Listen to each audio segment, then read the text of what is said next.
మిత్రులందరికీ నమస్కారం ఫ్రెండ్స్. ప్రభుత్వం నుంచి ఒక ప్రెస్ నోట్ అయితే విడుదల కావడం జరిగింది. దీనిలో అసలు వీళ్ళు ఏం మెన్షన్ చేస్తున్నారు, ఏంది కథ అనేది కంప్లీట్గా డిస్కస్ చేద్దాం. వీడియోని పూర్తిగా చూడండి.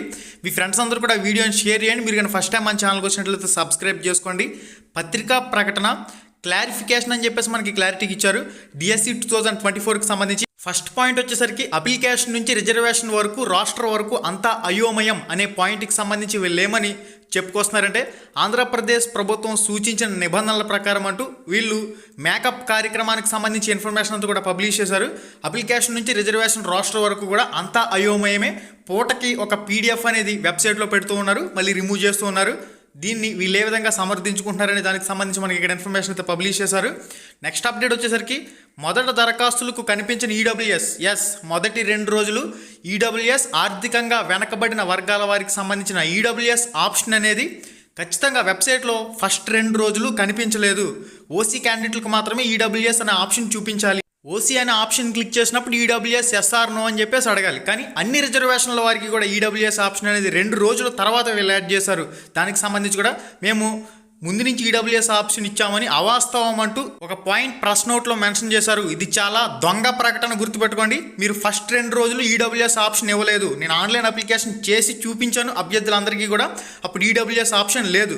2 రోజుల తర్వాత ఈడబ్ల్యూఎస్కి సంబంధించి అందరూ గగ్గోలు పెడుతుంటే అప్పుడు మీరు యాడ్ చేశారు. థర్డ్ పాయింట్ చూడండి, పొరపాట్లు జరిగితే అభ్యర్థులపై ఫీజుల బాధుడు, పేద పిల్లలపై ప్రభుత్వ వ్యాపారం. ఖచ్చితంగా వ్యాపారం చేశారు.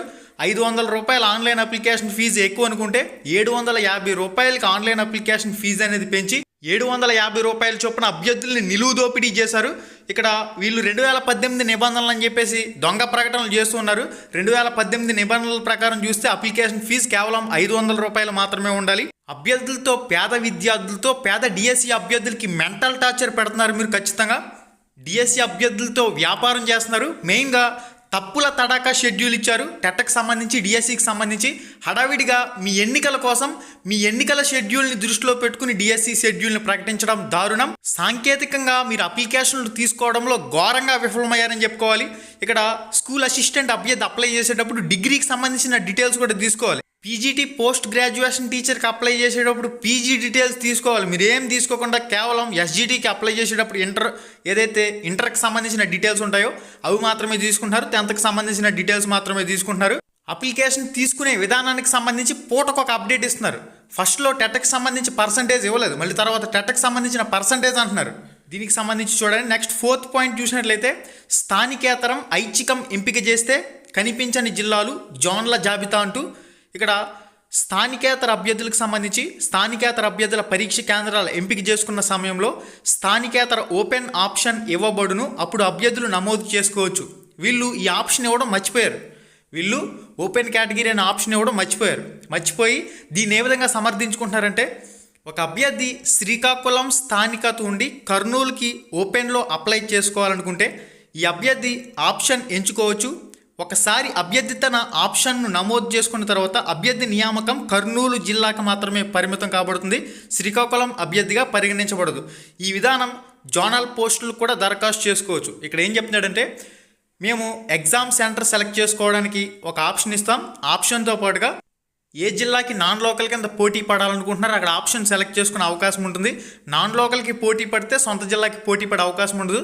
సొంత జిల్లాకి పోటీ పడితే నాన్ లోకల్ జిల్లాకి పోటీ పడదు అనే ఒక పాయింట్కి ఇప్పుడు ఆన్లైన్ అప్లికేషన్ లాస్ట్ డేట్కి వచ్చినప్పుడు ఇప్పుడు వీళ్ళు ఈ అంశంపై స్పందిస్తూ ఉన్నారు. కనీసం హెల్ప్ లైన్ నంబర్లు రెస్పాండ్ కాని పరిస్థితి. అసలు ఎందుకు పెట్టారు ఈ హెల్ప్ లైన్ నంబర్లు? చాలామంది హెల్ప్ లైన్ నంబర్లకి కాల్ చేసినప్పుడు, సార్ అసలు సమాధానం సరిగా చెప్పడం లేదు సార్, విసుగ్గుంటున్నారు సార్ అని చెప్పేసి కూడా చాలామంది ఈ రకంగా కూడా చాలామంది నాకు చెప్పిన పరిస్థితులు సందర్భాలు అయితే ఉన్నాయి. హెల్ప్ డెస్క్ మెయింటైన్ చేయడంలో, హెల్ప్ లైన్ నెంబర్ మెయింటైన్ చేయడంలో, మీరు సమాధానం అభ్యర్థులకి ట్రాన్స్ఫర్ చేయడంలో ఘోరంగా విఫలమయ్యారు. అభ్యర్థులకి మీరు మెంటల్ టార్చర్ పెట్టారు. నెక్స్ట్, డిఎస్సి వెబ్సైట్కు సర్వర్ సమస్య. ఖచ్చితంగా సర్వర్ సమస్య ఉంది. నేను ఆన్లైన్ అప్లికేషన్ జరిగేటప్పుడు ఖచ్చితంగా రోజుకి 1-2 సార్లు వెబ్సైట్ అనేది చెక్ చేస్తూ ఉంటాను. నేను చెక్ చేసిన చాలా సందర్భంలో సర్వర్ కెనాట్ బీ రీచ్డ్, ఈ విధంగా చాలాసార్లు నేను గమనించాను. అభ్యర్థుల్ని మీరు ముప్పు తిప్పలు పెట్టారు. ఆన్లైన్ అప్లికేషన్ చేసుకునేటప్పుడు కొన్నిసార్లు వెబ్సైట్లు పనిచేయకపోవడం, సర్వర్ ఇష్యూల వల్ల చాలామంది నెట్ సెంటర్ల చుట్టూ తిరుగుతున్న పరిస్థితి. ఇప్పటి వరకు టెట్కి 3,17,950 మంది టెట్ అప్లికేషన్లు అనేవి క్లోజ్ అయినాయి. టీచర్ ఎలిజిబిలిటీ టెస్ట్ టెట్కి సంబంధించి, డిఎస్సి ఉపాధ్యాయ నియామక పరీక్షకు సంబంధించి 3,19,176 అప్లికేషన్లు అయితే వచ్చినాయని ఇప్పటి వరకు. దీని ప్రకారం సర్వర్ సమస్య ఉండదని వీళ్ళ ఊహాగానాలు చూడండి ఎలా ఉన్నాయో. సర్వర్ ఇష్యూ ఉందా లేదంటే ఆన్లైన్ అప్లికేషన్ చేసిన అభ్యర్థిని అడిగితే చెప్తాడు. సైట్ కెనాట్ బి రీచ్డ్ అని వస్తుంది. సైట్ అనేది కొన్ని ఆప్షన్లు అనేవి రీలోడ్ అవుతున్నాయి, మళ్ళీ ఫస్ట్ నుంచి అప్లై చేయవలసి వస్తుంది. ఈ విధంగా చాలా రకాల సాంకేతిక సమస్యలు ఉన్నాయా లేదా అనేది పడ్డావాడికి నొప్పి తెలుస్తుంది. కాబట్టి ఎవరైతే అప్లై చేశారో వాళ్ళకి తెలుస్తుంది. ఎందుకంటే సర్వర్ కెనాట్ బి రీచ్డ్ అని వచ్చినప్పుడు అక్కడ నెట్ సెంటర్లకు వెళ్ళి మళ్ళీ ఇంటికి వచ్చి మళ్ళీ అక్కడికి వెళ్ళి అప్లై చేయడం, ఈ విధంగా అప్లై చేయడానికి నెట్ సెంటర్ల చుట్టూ తిరుగుతూ కూర్చుంటే ఇటు మీరు ఇచ్చిన షెడ్యూల్ ప్రకారం ఏ విధంగా పరీక్షలకు ప్రిపేర్ అయ్యేది, మీరు ఇచ్చిందంతా కూడా తప్పుల తడాకా షెడ్యూల్. మీ ఎన్నికలను దృష్టిలో పెట్టుకుని మాత్రమే డిఎస్సి అభ్యర్థులతో మీరు చెలగాటమాడుతున్నారు, మీరు మెంటల్ టార్చర్ పెడుతున్నారు. అసలు మీకు సిలబస్ ఏమి ఇవ్వాలనే దానిపై ఒక క్లారిటీ లేదు. డిఎస్సికి సంబంధించి ఎగ్జామ్స్ కండక్ట్ చేసేటప్పుడు ప్రస్తుతం ఉన్న ఏదైతే ప్రజెంట్ సిలబస్ ఉంటుందో, ప్రజెంట్ స్కూల్స్లో ఉన్న సిలబస్ ఉంటుందో దానికి సంబంధించిన టాపిక్స్ అనేవి క్లారిటీ ఇవ్వాలి. మీరు ఏదో 2018 సిలబస్ని కాపీ పేస్ట్ చేశారు. డిఎస్సి నోటిఫికేషన్ విడుదలపై కనీసం మీకు అవగాహన లేదు. కనీసం ఏ పోస్టుకు సంబంధించి ఎవరికి అర్హత మీరు కల్పించాలనేది ఒక స్పష్టమైన విధానం లేదు. ఏదో 2018లో విధి విధానాలు ఉన్నాయి, అవి తెచ్చాం ఇక్కడ పెట్టాం, ఇదే మాట. నెక్స్ట్ వచ్చేసరికి సెంట్రల్ టెట్ వివరాలు నమోదు చేయడంలో సమస్యలు. కొంతమంది అభ్యర్థులు హెల్ప్ డెస్క్ కాల్ చేస్తే సెంట్రల్ టెట్కి సంబంధించి టెట్ మార్కులు అడుగుతున్నారని డిపార్ట్మెంట్ ఆఫ్ స్కూల్ ఎడ్యుకేషన్ వద్ద సెంట్రల్ టీచర్ ఎలిజిబిలిటీ టెస్ట్ డేటాబేస్లో ఉండదని, కాబట్టి దానికి సంబంధించిన సీటెట్ పరీక్షలు కేటాయించిన మొత్తం మార్కులు, పొందిన గరిష్ట మార్కులు తానే నమోదు చేయవాలని చెప్పేసి మెన్షన్ చేశారు.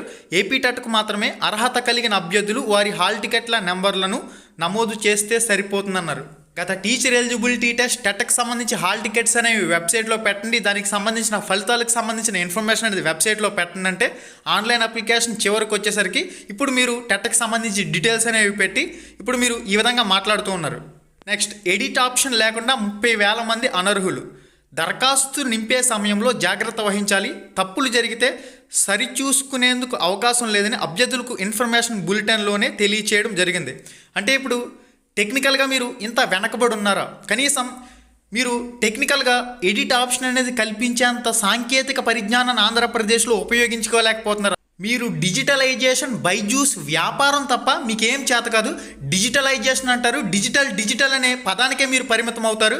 డిజిటలైజేషన్ కానీ ఆ టెక్నాలజీ సాంకేతిక పరిజ్ఞానం ఇన్ఫర్మేషన్ కమ్యూనికేషన్ టెక్నాలజీని సరిగ్గా వినియోగించుకోలేని స్థితిలో ఉన్నారు.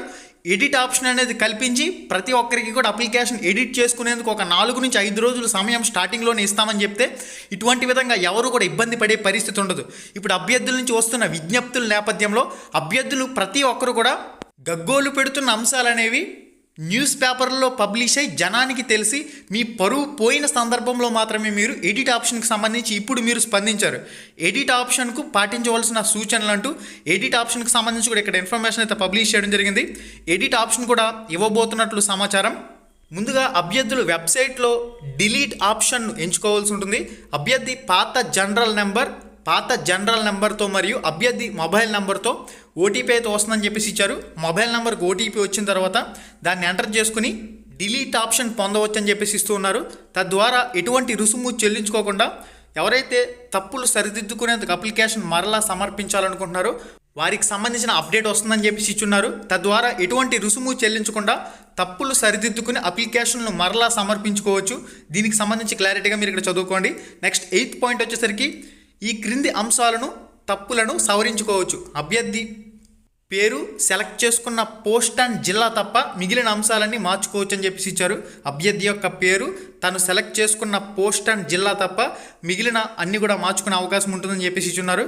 ఒకవేళ అభ్యర్థి తన పేరులోనే స్పెల్లింగ్ మిస్టేక్ ఉన్న ఎడల అభ్యర్థి తన పరీక్ష కేంద్రంలో నామినల్ రోల్ నందు సంతకం చేసే సమయంలో తప్పును సవరించుకోవచ్చు అని చెప్పేసి ఇచ్చారు. ఓకే, మీరు ఎగ్జామ్ రాసేటప్పుడు ఎగ్జామ్ సెంటర్ వద్ద మీ నేమ్లో మిస్టేక్ ఉంటే మీరు సవరించుకునే అవకాశం ఉంటుందని చెప్పేసి ఇవ్వడం జరిగింది. నెక్స్ట్, ఫీజు గడువు పొడిగింపు. మెయిన్గా మాట్లాడుకోవాల్సింది ఫీజు గడువుని ఈ నెల 25 ఫిబ్రవరి 25, 2024 అర్ధరాత్రి 12 గంటల వరకు కూడా పొడిగించారు. ఓకే, హెల్ప్ డెస్క్ని అభ్యర్థుల సౌకర్యార్థం ఉదయం 9 గంటల నుంచి సాయంత్రం 6 గంటల వరకు ఇచ్చారు. అసలు మీరు హెల్ప్ లైన్ నెంబర్ ఎందుకు పెట్టారయ్యా?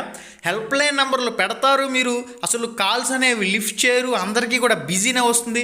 మీరు హెల్ప్ లైన్ నెంబర్ ద్వారా సరైన ఇన్ఫర్మేషన్ అభ్యర్థులకు పాస్ చేయాలి. మీరు ఆన్లైన్ అప్లికేషన్ చేసుకునేటప్పుడు ఇచ్చే తలతిక్క అప్డేట్ల వల్ల కొన్ని వందల వేల డౌట్లు పుట్టుకొస్తున్నాయి. అవన్నీ కూడా మీరే క్లారిఫై చేయాలి. కాబట్టి మీరు హెల్ప్ లైన్ నెంబర్లు అనేవి 2 సరిపోవు, ఒక 10 నెంబర్లు మీరు హెల్ప్ లైన్ నెంబర్లను పెట్టి అభ్యర్థులకున్న ప్రతి డౌట్ని కూడా మీరు క్లారిఫై చేయవలసిన అవసరం ఉంది. అభ్యర్థి అప్లికేషన్లో ఏదైనా మిస్టేక్ చేసినప్పుడు చాలా మనోవేదనకు గురై చాలా బాధపడుతూ దానికి ఏం చేయాలో తెలక హెల్ప్ లైన్ నెంబర్ని కాంటాక్ట్ అయ్యి మిమ్మల్ని సహాయం అడుగుదామని చెప్పేసి ప్రయత్నిస్తే మీరు కనీసం రెస్పాండ్ కాని స్థితిలో ఉన్నారంటే చాలా దారుణమైన స్థితి ఇది. పాఠశాల విద్యాశాఖ అధికారులు, ఆంధ్రప్రదేశ్ ప్రభుత్వం ఒకటే గుర్తుపెట్టుకోవాలి, టెట్కి సంబంధించి ప్రిపరేషన్కి సంబంధించి ఖచ్చితంగా 2 నెలల సమయాన్ని పొడిగించాలి. డిఎస్సికి సంబంధించి ప్రిపరేషన్కి సంబంధించి 3 నెలల సమయాన్ని పొడిగించాలి. దీనికి సంబంధించి కూడా ప్రభుత్వం తక్షణమే స్పందించి షెడ్యూల్కి సంబంధించి ఒక పక్కా ప్రెస్ నోట్ని విడుదల చేయవలసిన అవసరం ఉంది. ఆల్రెడీ ఈరోజు ఏపీ హైకోర్టులో మీకు మొట్టికాయలు పడ్డాయి. ఈరోజు మీకు హైకోర్టు మొట్టికాయలు వేసి డిఎడ్ పోస్టులు ఎస్జిటి వాళ్ళకి బిఎడ్ వారికి సంబంధించి అవకాశం లేదని చెప్పేసి జియో నెంబర్ 11ని రద్దు చేయడం జరిగింది. మీరే తప్పుల తడాక నోటిఫికేషన్ ఇచ్చి మీరే కోర్టును ఆశ్రయించేలా చేసి మీరే పరీక్షలు వాయిదా వేసే విధంగా ఏదైతే ఒక ఆలోచన చేశారో అది చాలా ఘోరమైన ఆలోచన. ఇకనైనా మారి తక్షణమే ఈ టెట్కి సంబంధించి ఒక 2 నెలల వాయిదా వేసి షెడ్యూల్, అదేవిధంగా డిఎస్సికి సంబంధించి ఒక 3 నెలల వాయిదా వేసి షెడ్యూల్ ఇవ్వండి. అభ్యర్థులందరూ కూడా గమనించాలి, ప్రిపరేషన్కి మరింత సమయం ఉంటుంది. ఈ విషయాన్ని దృష్టిలో ఉంచుకుని మీ ప్రిపరేషన్ కొనసాగించండి. ఫర్దర్గా అప్డేట్స్ అనేవి వస్తాయి, ఎప్పటికప్పుడు మన ఛానల్ ద్వారా మీకు అయితే పోస్ట్ చేయడం జరుగుతుంది. కాబట్టి ఛానల్ని అయితే ఫాలో అవుతూ ఉండండి, ఫర్దర్గా అప్డేట్స్ అనేవి చెప్తాను. వీళ్ళు ఇంకొక డౌట్ కూడా క్లారిఫై చేయలేదు. ఇక్కడ చూడండి, ఫైనల్ ఇయర్ డిఎడ్ వాళ్ళు, ఫైనల్ ఇయర్ బిఎడ్ వాళ్ళు ఇప్పటివరకు టెట్ క్వాలిఫై కాలేని వాళ్ళకి not appeared for TET CTET exam ఉంది కదా, ఈ ఆప్షన్ అనేది సెలెక్ట్ చేసుకుని ఇక్కడ హాల్ టికెట్ నెంబర్ అడిగితే 2024 టెట్కి సంబంధించి ఏదైతే క్యాండిడేట్ ఐడి ఉంటుందో ఐడి ఇచ్చేయండి. లేదంటే గత టెట్లో క్వాలిఫై కాలేని టెట్ నెంబర్ ఉంటుంది కదా, అదే ఇక్కడ ఎంటర్ చేస్తే సరిపోతుంది. టెట్ క్వాలిఫై అయిన వాళ్ళు పర్సంటేజ్ ఏ విధంగా ఇవ్వాలనే విషయానికి వచ్చినట్లయితే, క్వాలిఫై అయిన వాళ్ళకి సంబంధించి మీకు వచ్చిన marks into 100 divided by 150 is equal to percentage వస్తుంది. ఒకసారి చెక్ చేసుకోండి. ఓకే గైస్, ఆల్రెడీ టెట్కి అప్లై చేసిన వాళ్ళు పర్సంటేజ్ లేదు, ఏం లేదు. అసలు మీరు అప్లై చేసిన వాళ్ళు అయితే ఆ పర్సంటేజ్ విషయాన్ని మర్చిపోండి, అది మీకు సంబంధం లేని అంశం. ఓకే గైస్, వీడియోలో మళ్ళీ కలుసుకుందాం. శుభం. హాయ్ ఫ్రెండ్స్, మన ఛానల్లో పెట్టే వీడియోస్ని నోటిఫికేషన్ ద్వారా మీ మొబైల్కి పొందాలనుకుంటే రెడ్ కలర్ సబ్స్క్రైబ్ బటన్ మీద క్లిక్ చేసి మన ఛానల్ని సబ్స్క్రైబ్ చేయండి. అలానే పక్కనే ఒక బెల్ ఐకాన్ వస్తుంది, దాన్ని క్లిక్ చేయడం మాత్రం మర్చిపోవద్దు. నేను మీ Ganesh, welcome to Ram Ramesh productions.